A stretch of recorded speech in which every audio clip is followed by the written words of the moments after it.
All right, what else we got? What else we got?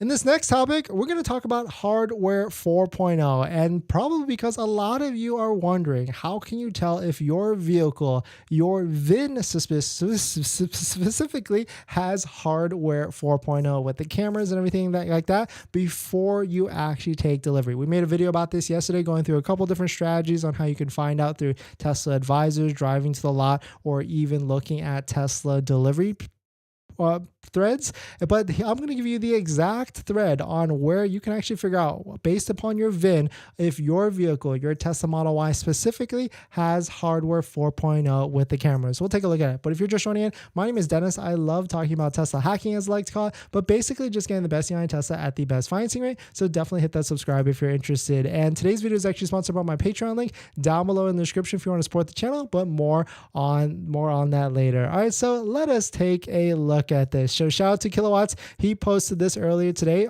Quote, all right, based on solely on Fremont delivery parking lot VINs, it seems like Tesla Fremont switched to hardware 4.0 on all Model Ys around F789400. So if you've got a Fremont built Y that ends with the number 790500 or maybe even more, you're getting hardware 4.0. If it's less than 789300, you're getting hardware 3.0.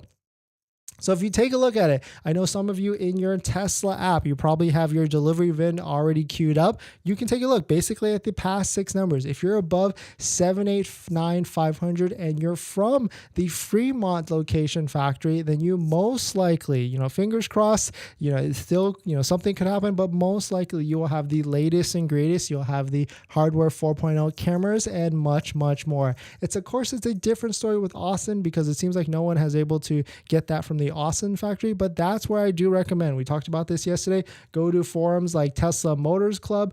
Check out the forums there. There's certain areas with the Motors Club Model Y delivery thread. You can take a look at it there. There's certain threads in there where people have specific orders based upon location, and you can actually take a look on which people have posted their VIN when they actually took delivery and if their vehicle has hardware 4.0 or not. So here's a good thread right here: waiting room for Model Y long range or Model Y P. And if you go all the way to the end, you'll see people have posted based upon certain things and to see whether they've got hardware 4.0 or not. But shout out to the Kilowatts for posting this. Take a look at your VIN, see if you actually, based upon your VIN, if you have it, and see if you'll actually get it or not. So good luck to everybody out there. This is just another way to try and figure out if you've got the latest and greatest hardware 4.0 for full self-driving and autopilot and this, that, and the other, and much, much more. But we're going to jump into the next topic. But before we do that, this video is actually sponsored by my Patreon link. Down below in the description is the Patreon link. Support the channel, so definitely